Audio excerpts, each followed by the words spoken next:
ನಮಸ್ಕಾರ. ನ್ಯೂಸ್ 18 ಡಿಜಿಟಲ್ಗೆ ಸ್ವಾಗತ. ನಾನು ಧನುಶ್ರೀ ಪೂಜಾರಿ. ಕೋಲ್ಕತ್ತಾದ ಆರ್ಜಿಕರ್ ಕಾಲೇಜಿನಲ್ಲಿರುವಂತಹ ಮೆಡಿಕಲ್ ವಿದ್ಯಾರ್ಥಿನಿಯ ಅತ್ಯಾಚಾರ ಮತ್ತು ಕೊಲೆ ಪ್ರಕರಣ ನಿಮ್ಗೆ ಈಗಾಗಲೇ ಈ ವಿಚಾರ ಗೊತ್ತು. ಎಷ್ಟು ಬರ್ಬರವಾಗಿ ಆಕೆಯನ್ನ ಅತ್ಯಾಚಾರ ಮಾಡಲಾಯಿತು, ಎಷ್ಟು ಭೀಭತ್ಸವಾಗಿ ಆಕೆಯನ್ನ ಕೊಲೆ ಮಾಡಲಾಯಿತು. ಇನ್ನು ಕೂಡ ಆ ಒಂದು ರೇಪ್ ಕೇಸ್ಗೆ, ಮರ್ಡರ್ ಕೇಸ್ಗೆ ಇನ್ನೂ ಕೂಡ ಕ್ಲಾರಿಟಿ ಸಿಕ್ಕಿಲ್ಲ. ಇನ್ನು ಪಶ್ಚಿಮ ಬಂಗಾಳದಾದ್ಯಂತ ಕೂಡ ಪ್ರತಿಭಟನೆ ಮುಗಿಲೇಳ್ತಾ ಇದೆ. ಬಿಜೆಪಿಯವರು ಪ್ರತಿಭಟನೆ ಮಾಡ್ತಾ ಇದ್ದಾರೆ, ಸಾರ್ವಜನಿಕರು ಪ್ರತಿಭಟನೆ ಮಾಡ್ತಾ ಇದ್ದಾರೆ, ಬೆಂಕಿ ಹಚ್ಚಿ ಕಲ್ಲು ತೂರಾಟವನ್ನು ನಡೆಸಿ ಪ್ರತಿಭಟನೆಯನ್ನು ಮಾಡ್ತಾ ಇದ್ದಾರೆ. ನಮ್ಮಲ್ಲೂ ಕೂಡ, ನಮ್ಮ ಕರ್ನಾಟಕದಲ್ಲಿ ಮೊನ್ನೆ ಕೂಡ ಅಷ್ಟೇ ವೈದ್ಯರು ಬೀದಿಗಿಳಿದು ಪ್ರತಿಭಟನೆಯನ್ನ ಮಾಡಿದ್ರು. ವೈದ್ಯರಿಗೆ ರಕ್ಷಣೆಯನ್ನ ಕೊಡಿ, ಜೀವ ಉಳಿಸುವಂತ ದೇವರವರು, ಅವರಿಗೆ ಜೀವಕ್ಕೆ ಈಗ ಬೆಲೆ ಇಲ್ಲದ ತರ ಆಗ್ಬಿಟ್ಟಿದೆಯಲ್ಲ, ನಮಗೆ ರಕ್ಷಣೆ ಕೊಡಿ ಅಂತ ರೋಡಿಗೆ ಇಳಿದು ಬೀದಿಯಲ್ಲಿ ನಿಂತು ಪ್ರತಿಭಟನೆ ಮಾಡಿದ್ರು ವೈದ್ಯರು. ಆದ್ರೂ ಕೂಡ ಈ ಒಂದು ಆರ್ಜಿಕರ್ ಕಾಲೇಜಿನಲ್ಲಿರುವಂತಹ ವೈದ್ಯಕೀಯ ವಿದ್ಯಾರ್ಥಿಯ ಅತ್ಯಾಚಾರ ಮತ್ತು ಕೊಲೆ ಪ್ರಕರಣಕ್ಕೆ ಇನ್ನೂ ಕೂಡ ಕ್ಲಾರಿಫಿಕೇಶನ್ ಸಿಕ್ಕಿಲ್ಲ. ಒಬ್ಬನನ್ನ ಅರೆಸ್ಟ್ ಮಾಡಿದ್ದಾರೆ, ಇನ್ನೊಂದು 4-5 ಜನರನ್ನ ವಿಚಾರಣೆ ಮಾಡ್ತಾ ಇದ್ದಾರೆ. ಎಕ್ಸಾಕ್ಟ್ಲಿ ಎಷ್ಟು ಜನ ರೇಪ್ ಮಾಡಿದ್ರು, ಎಷ್ಟು ಜನ ಸ್ಪಾಟ್ ಅಲ್ಲಿ ಇದ್ರು, CCTV ಎವಿಡೆನ್ಸ್ ಸಿಕ್ತಾ, ಅಥವಾ ಏನಾದ್ರೂ ಸಾಕ್ಷ್ಯ ಸಿಕ್ಕಿದ್ಯಾ, ಅಥವಾ ಆಕೆ ಎಷ್ಟು ಗಂಟೆಗೆ ಬಂದ್ಲು, ಎಷ್ಟು ಗಂಟೆಗೆ ಅತ್ಯಾಚಾರ ಆಯ್ತು, ಯಾರೆಲ್ಲ ಇದ್ರು, ಆಕೆಯ ಪೋಸ್ಟ್ ಮಾರ್ಟಮ್ ರಿಪೋರ್ಟ್ ಒಂದು ಹೇಳ್ತಾ ಇದೆ, ಪೊಲೀಸರು ಒಂದು ಹೇಳಿಕೆಯನ್ನ ಕೊಡ್ತಾ ಇದ್ದಾರೆ.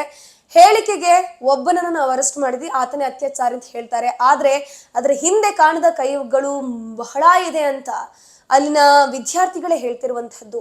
ಸೊ ಹೀಗಾಗಿ ದೇಶದಾದ್ಯಂತ ಈ ಒಂದು ಆರ್ಜಿಕರ್ ಮೆಡಿಕಲ್ ವಿದ್ಯಾರ್ಥಿಯ ಕೊಲೆ ಮತ್ತೆ ಅತ್ಯಾಚಾರ ಪ್ರಕರಣ ಭುಗಿಲೇಳ್ತಾನೆ ಇದೆ.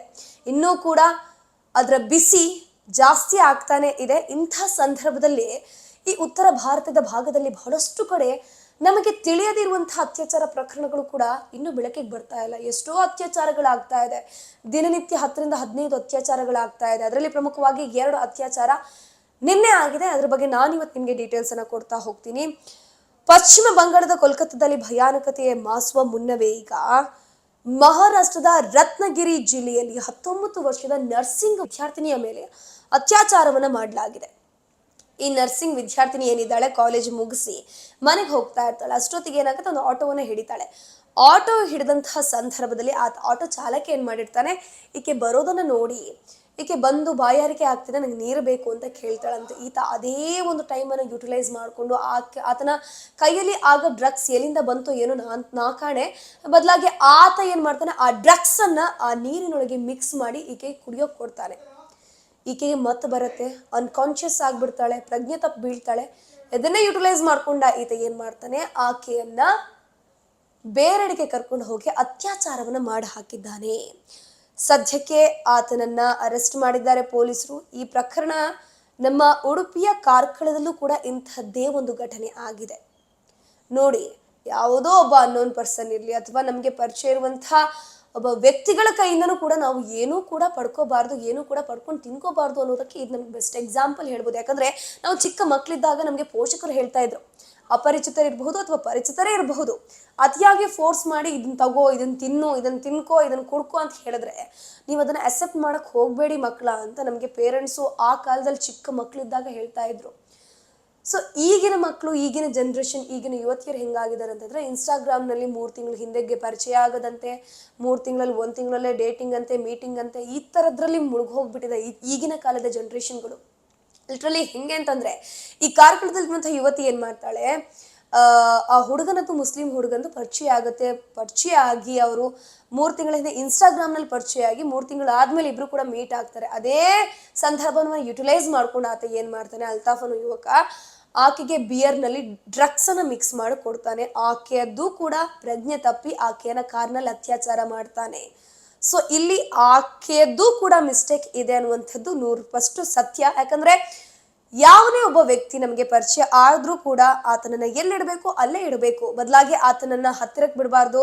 ಆತ ಏನೋ ತಂದ್ಕೊಟ್ಟ ಅಂತ ತಿನ್ನಬಾರ್ದು. ಅದು ಕೂಡ ಏಕಾಂತದಲ್ಲಿರುವಂತಹ ಸಂದರ್ಭದಲ್ಲಂತೂ ನಾವು ಆತ ಕುಡಿಯೋಕೇನೋ ಕೊಟ್ನೋ, ತಿನ್ನೋಕೇನೋ ಕೊಟ್ನೋ, ಅದನ್ನ ಟೋಟಲಿ ಅವಾಯ್ಡ್ ಮಾಡಬೇಕು.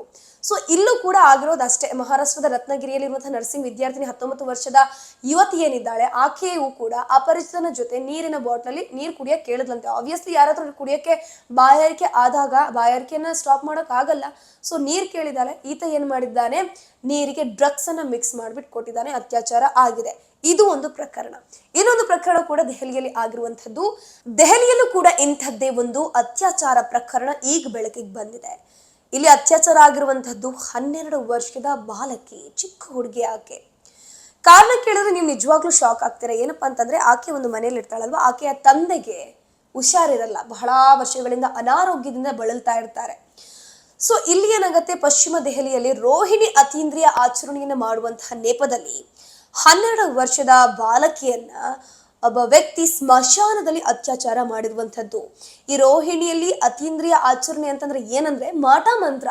ನಾನು ಮಾಟ ಮಂತ್ರ ಮಾಡ್ತೀನಿ, ನಿಮ್ಮ ಅಪ್ಪನ್ನ ಹುಷಾರ್ ಮಾಡಿಬಿಡ್ತೀನಿ, ಬೇಗ ಗುಣಮುಖರಾಗ್ತಾರೆ ಅಂತ ಈತ ಪ್ರೀ ಪ್ಲ್ಯಾಂಡ್ ಆಗಿ ಆಕೆಯನ್ನು ಸ್ಮಶಾನಕ್ಕೆ ಕರೆದುಕೊಂಡು ಬಂದು ಅಲ್ಲಿ ಅತ್ಯಾಚಾರ ಮಾಡಿರುವಂಥದ್ದು. ಇಲ್ಲಿ ಏನಾಗುತ್ತೆ, ಕಾಂಜಾವಾಲಾ ಅನ್ನುವಂಥ ಒಂದು ಸ್ಮಶಾನ, ಪಶ್ಚಿಮ ದೆಹಲಿಯಲ್ಲಿರುವಂತಹ ಕಾಂಜಾವಾಲಾ ಅನ್ನುವಂಥ ಒಂದು ಸ್ಮಶಾನದಲ್ಲಿ ಆತ ವಾಸಿಸ್ತಾ ಇರ್ತಾನೆ. ಆತ ಏನು ಮಾಡ್ತಾನೆ, ಈ ಬಾಲಕಿ ಏನಿದ್ದಾಳೆ ಆಕೆಯ ಮನೆಗೆ ಹೋಗ್ಬಿಟ್ಟು ಒಂದಷ್ಟು ಬ್ಯಾಕ್ಗ್ರೌಂಡ್ ಅನ್ನ ಚೆಕ್ ಮಾಡ್ಕೊತಾನೆ. ಈ ಹುಡುಗಿಯನ್ನ ಮೊದಲೇ ನೋಡಿರ್ತಾನೆ. ಬ್ಯಾಕ್ಗ್ರೌಂಡ್ ಅನ್ನ ಚೆಕ್ ಮಾಡಿದಂತಹ ಸಂದರ್ಭದಲ್ಲಿ ಆತನಿಗೆ ಗೊತ್ತಾಗುತ್ತೆ ಆಕೆಯ ತಂದೆ ಅನಾರೋಗ್ಯ ಪೀಡಿತ ವ್ಯಕ್ತಿ, ಈಕಿ ಇನ್ನ 12 ವರ್ಷದ ಬಾಲಕಿ. ಕುಟುಂಬಸ್ಥರು ಕೂಡ ಬ್ಲೈಂಡ್ಲಿ ಟ್ರಸ್ಟ್ ಮಾಡುವಂತಹ ವ್ಯಕ್ತಿಗಳು, ಅಂದ್ರೆ ಕಣ್ಣು ಮುಚ್ಚಿ ನಂಬಿಡ್ತಾರೆ, ಇವ್ರನ್ನ ಬೇಗ ಫೂಲ್ ಮಾಡಬಹುದು ಅನ್ನುವಂಥದ್ದು ಆತನ ತಲೆಯಲ್ಲಿ ಕೂರ್ಬಿಡತ್ತೆ. ಆತ ಮೊದಲೇ ಏನು ಮಾಡ್ತಾನೆ ಅಂತಂದ್ರೆ ಈ ಮನೆಯವರಿಗೆ ಬಂದು ಹೇಳ್ಬಿಡ್ತಾನೆ, ನಾನು ಮಾಟ ಮಂತ್ರವನ್ನ ಮಾಡ್ತೀನಿ, ನಾನು ಮಂತ್ರವಾದಿ, ನಿಮ್ಮ ಆರೋಗ್ಯವನ್ನ ನಾನು ಗುಣಪಡಿಸ್ತೀನಿ, ನಿಮ್ಮ ಮಗಳನ್ನ ನನ್ನ ಜೊತೆ ಸ್ಮಶಾನಕ್ಕೆ ಕಳಿಸ್ಕೊಡಿ, ನೀವು ಯಾರು ಬರೋದು ಬೇಡ ಅಂತ ಮನೆಯವ್ರನ್ನ ನಂಬಿಸಿ ಈ ಒಂದು 12 ವರ್ಷದ ಬಾಲಕಿಯನ್ನ, ಅವರು ಕೂಡ ಚಿಕ್ಕ ಹುಡುಗಿ, ಈತ ಏನು ಮಾಡ್ತಾನೆ, ನನ್ನ ಜೀವ ಉಳಿಯತ್ತಲ್ವ ಅಂತ ಮಗಳನ್ನ ಕಳಿಸ್ಕೊಡ್ತಾರೆ ನಂಬಿ. ಆತ ಏನು ಮಾಡ್ತಾನೆ, ಸ್ಮಶಾನಕ್ಕೆ ಕರೆದುಕೊಂಡು ಹೋಗಿ ಮಾಟ ಮಂತ್ರ ಮಾಡುವಂತಹ ನೆಪದಲ್ಲಿ ಆಕೆಯನ್ನ ಅತ್ಯಾಚಾರ ಮಾಡಿರುವಂಥದ್ದು. ಸದ್ಯಕ್ಕೆ ಈ ಒಂದು ಪ್ರಕರಣ ದಾಖಲಾಗಿದೆ. ಬಾಲಕಿ ಮನೆಗೆ ಬಂದಾಗ ಏನಾಗ್ತಾಳೆ, ಮನೆಗೆ ಬಂದು ಸೈಲೆಂಟ್ ಆಗಿರ್ತಾಳಂತೆ, ಮಾತಾಡೋದೇ ಇಲ್ಲಂತೆ. ಯಾಕಂದ್ರೆ ಆಕೆಗೂ ಕೂಡ ಒಂದು ಶಾಕಿಂಗ್ ಅಲ್ಲಿ ಇರ್ತಾಳೆ. ಆಕೆ ನಿಜವಾಗ್ಲೂ ಆಕೆಗೆ ತಿಳಿದೇ ಇರಲ್ಲ ಇದೆಲ್ಲ ಪ್ರಕ್ರಿಯೆ ಏನು ಅಂತಾನೆ. ಆಕೆ 12 ವರ್ಷದ ಬಾಲಕಿ ಆಕೆ. ಸೊ ಫಿಸಿಕಲಿ ಮೆಂಟಲಿ ಆಕೆ ನೊಂದಿರ್ತಾಳೆ, ಹಾಗಾಗಿ ಮನೆಗೆ ಬರ್ತಾಳೆ, ಸೈಲೆಂಟ್ ಆಗಿರ್ತಾಳೆ. ಇದನ್ನ ನೋಡಿದಂತಹ ಮನೆಯವರು ಏನೋ ಆಗಿದೆ ಈಕೆಗೆ, ಯಾಕೆ ಹಿಂಗಿದ್ದಾಳೆ ಅಂತ ಚಿಂತೆಗೀಡಾಗ್ತಾರೆ. ಅದಾದ್ಮೇಲೆ ಮರುದಿನ ಏನಾಗುತ್ತೆ, ಆಕೆ ಅನಾರೋಗ್ಯಕ್ಕೆ ಈಡಾಗ್ತಾಳೆ, ಹುಷಾರ್ ತಪ್ತಾಳೆ. ಸೊ ಹೀಗಾಗಿ ಅನುಮಾನಗೊಂಡಂತಹ ಪೋಷಕರು ಆಕೆಯನ್ನು ಹಾಸ್ಪಿಟಲ್ಗೆ ಅಡ್ಮಿಟ್ ಮಾಡ್ತಾರೆ. ಅಡ್ಮಿಟ್ ಮಾಡಿದಂತಹ ಸಂದರ್ಭದಲ್ಲಿ ಈಕೆಯ ಮೇಲೆ ಅತ್ಯಾಚಾರ ಆಗಿರುವಂತಹ ವಿಚಾರ ಬೆಳಕಿಗೆ ಬರುತ್ತೆ. ಸದ್ಯಕ್ಕೆ ಭಾರತೀಯ ನ್ಯಾಯ ಸಂಹಿತಾ BNS ಸೆಕ್ಷನ್ 65(2) ಮತ್ತು ಲೈಂಗಿಕ ಅಪರಾಧಗಳಿಂದ ಮಕ್ಕಳ ರಕ್ಷಣೆ ಪೋಕ್ಸೋ ಕಾಯ್ದೆಯ ಸೆಕ್ಷನ್ 6 ಅಡಿಯಲ್ಲಿ FIR ಅನ್ನು ದಾಖಲಿಸಲಾಗಿದೆ. ಪಶ್ಚಿಮ ದೆಹಲಿಯಲ್ಲಿ ಆರೋಪಿಯನ್ನು ಕೂಡ ಅರೆಸ್ಟ್ ಮಾಡಲಾಗಿರುವಂಥದ್ದು. ಕನ್ನಡಿಗರ ಮೆಚ್ಚಿನ ನಿಮ್ಮ ನ್ಯೂಸ್ 18 ಕನ್ನಡ ಈಗ ವಾಟ್ಸ್ಆಪ್ನಲ್ಲಿಯೂ ಲಭ್ಯ. ಕರ್ನಾಟಕ ಮತ್ತು ದೇಶ ವಿದೇಶದ 360 ಡಿಗ್ರಿ ಸುದ್ದಿ ವಿವರವನ್ನ ನೀವು ನಿಮ್ಮ ಕೈ ಬೆರಳುಗಳಲ್ಲಿಯೇ ಪಡೆಯೋದಿಕ್ಕೆ ಈ QR ಕೋಡ್ ಅನ್ನ ಸ್ಕ್ಯಾನ್ ಮಾಡಿ. ನಮ್ಮ ಚಾನೆಲ್ ಅನ್ನ ಫಾಲೋ ಮಾಡಿ, ನೋಟಿಫಿಕೇಶನ್ ಆನ್ ಮಾಡಿ.